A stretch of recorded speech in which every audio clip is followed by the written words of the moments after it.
19वीं शताब्दी में अमेरिका और यूरोप के कुछ आर्कियोलॉजिस्ट ने लेमुरिया नाम के एक समुद्र में डूबे हुए प्राचीन महाद्वीप का अनुमान लगाया जो अफ्रीका, भारत, ऑस्ट्रेलिया और मेडागास्कर के बीच लाखों साल पहले मौजूद था। लेकिन सबसे हैरानी की बात तो ये है कि कई प्राचीन तमिल ग्रंथों में भी एक बहुत ही उन्नत साम्राज्य का जिक्र मिलता है जिसे कुमारी कंदम कहा जाता है, जो वर्तमान भारत के दक्षिण में हिंद महासागर में स्थित था। रिसर्चर्स के अनुसार प्राचीन काल में यहाँ एक बहुत ही उन्नत तमिल सभ्यता मौजूद थी जो तमिल साहित्य और तमिल सभ्यता का जन्म स्थल थी। 20वीं शताब्दी तक आते आते इसके बारे में चर्चाएं और बढ़ने लगी और आर्कियोलॉजिस्ट ने पाया कि लेमुरिया महाद्वीप लाखों साल पहले आई समुद्री आपदा का शिकार होने के कारण हमेशा के लिए समुद्र में रहस्यमय तरीके से गायब हो गया था, जिस पर कभी बहुत ही उन्नत सभ्यता मौजूद थी जिसे कुमारी कंदम या लेमुरिया के नाम से जाना जाता है। Lemuria, a lost civilization steeped in legend and mystery. According to ancient Tamil texts, Lemuria was a vast landmass that once existed in the Indian Ocean.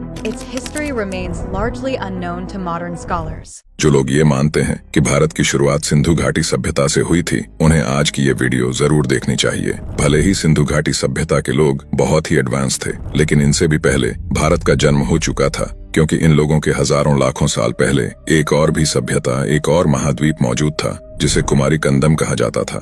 कुछ वैज्ञानिकों का मानना है कि धरती पर सबसे पहले इंसानी सभ्यता इसी कुमारी कंदम नाम के महाद्वीप पर बसाई गई थी, लेकिन वहीं कुछ लोग के मत इससे बहुत अलग है। दोस्तों, जब से पृथ्वी बनी है तब से अब तक बहुत सारी प्राकृतिक आपदाएं आ चुकी हैं, जिनमें से कुछ के बारे में तो हम जानते तक नहीं हैं, जिससे पता नहीं कितनी ही सभ्यताएं विलुप्त हो चुकी हैं, फिर चाहे वो डायनासोर हों या प्राचीन आदि मानव। इन सब चीजों के बारे में हमें दुनिया के अलग अलग प्राचीन ग्रंथों से पता चलता है। बाइबल, कुरान और वेदों और पुराणों में भी इन सब घटनाओं का जिक्र मिलता है, जहाँ एक समय ऐसा भी आया था जब पूरी पृथ्वी पानी में डूब गई थी। वैज्ञानिकों की माने तो पृथ्वी ने बहुत सी ऐसी आपदाएं देखी हैं जिनसे कई सभ्यताएं खत्म हो गई थीं, और शायद कुमारी कंदम भी उन्हीं में से एक थी, जिसका जिक्र हमें प्राचीन तमिल ग्रंथों में मिलता है।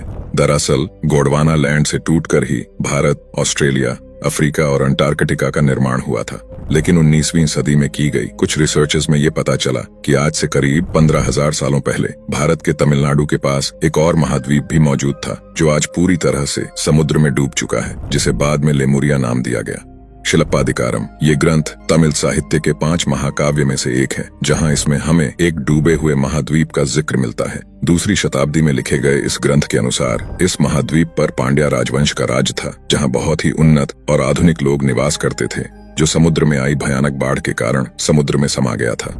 ऐसा ही कुछ भारत के प्राचीन तमिल साहित्यकार अदियार कुनल्लार ने भी अपनी कई किताबों में ये बताया है कि भारत के दक्षिण में एक महाद्वीप मौजूद था। लेकिन अब सवाल आता है कि इसका नाम कुमारी कंदम कैसे पड़ा।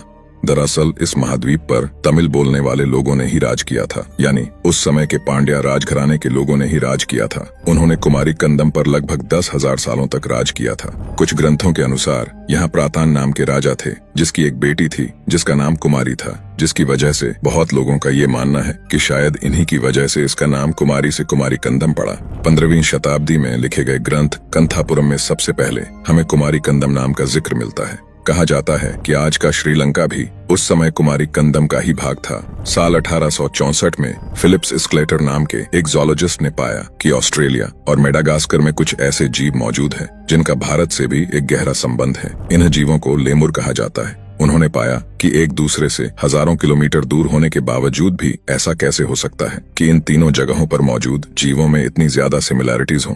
इस रिसर्च के बाद कुमारी कंदम, जिसे लेमुरिया भी कहा जाता है, इस पर पूरी दुनिया के वैज्ञानिकों और ज़ूलॉजिस्ट की नजर पड़ी और इस पर लगातार रिसर्च होती रही। आगे जाकर 20वीं सदी में ये पता चला कि ये चारों श्रीलंका, मेडागास्कर, भारत और ऑस्ट्रेलिया एक जमीन के बहुत बड़े टुकड़े से जुड़े हुए थे, जिसे लेमुरिया का नाम दिया गया। दरअसल लेमुरिया का मतलब था कि साल 1864 में फिलिप्स स्क्लेटर ने जिस जीव को भारत, ऑस्ट्रेलिया और मेडागास्कर में पाया था उसे लेमुर कहा जाता है, जिसकी वजह से इसे लेमुरिया नाम दिया गया। कुछ सालों बाद इसकी खोज करते करते कुछ आर्कियोलॉजिस्ट जब भारत के तमिलनाडु में गए तो उन्हें वहां के आदिवासी लोगों से ऐसे ही एक डूबे हुए महाद्वीप के बारे में पता चला, जो तमिलनाडु के बहुत से ग्रंथों में मौजूद है। श्रीमद् भागवत पुराण, स्कंद पुराण, मत्स्य पुराण और गरुड़ पुराण, इन सभी महापुराणों में हमें तमिल लोगों और उनकी खोई हुई प्राचीन तमिल सभ्यता के बारे में पता चलता है। कुछ इसी तरह ग्रीस के फिलोसोफर प्लूटो ने अपनी बहुत सारी किताबों में अटलांटिस नाम के एक खोए हुए महाद्वीप के बारे में बताया है। लेकिन अब सवाल आता है कि क्या सच में कुमारी कंदम मौजूद था? दरअसल शिल्पाधिकारम और चिंतामणि जैसे प्राचीन महाकाव्य में कुमारी कंदम में हुए 3 संगमों का जिक्र मिलता है। संगम का मतलब है उस जमाने में प्राचीन कवियों और विद्वानों की एक सभा हुआ करती थी, जो 1 या 2 दिन नहीं बल्कि हजारों सालों तक चलती थी। कहते हैं कि ऋषि अगस्त्य कुमारी कंदम के मदुरै में हुए पहले संगम के अध्यक्ष थे, जिनकी कई मूर्तियां आज भी तमिलनाडु के कई प्राचीन मंदिरों में मौजूद है। कहते हैं कि पहला संगम लगभग 4440 सालों तक चला था, जिसमें भगवान शिव, कुबेर और भगवान कार्तिकेय शामिल थे। तोलकाप्पियम नाम के ग्रंथ में दूसरे संगम का जिक्र है, जो 37 साल चला, और तीसरा लगभग 1850 सालों तक चला था। वहीं दूसरी तरफ चीन की भी कई प्राचीन किताबों में ये बताया गया है कि इस जगह पर बहुत ज्यादा मात्रा में सोने की खदानें हुआ करती थीं, जिन्हें निकालने के लिए बड़ी मात्रा में पांड्या राजा चीनी लोगों को यहाँ लाते थे। और साथ ही यहाँ 3 बड़ी नदियां भी बहती थीं, जिन्हें कुमारी, पेरू और पहरोली के नाम से जाना जाता है। मौर्य साम्राज्य के दौरान भारत में आए मेगास्थनीज ने अपनी एक किताब इंडिका में, जो भारत पर लिखी गई पहली विदेशी किताब थी, इसमें टप्रोबेन का जिक्र किया है, जो श्रीलंका का पुराना नाम था।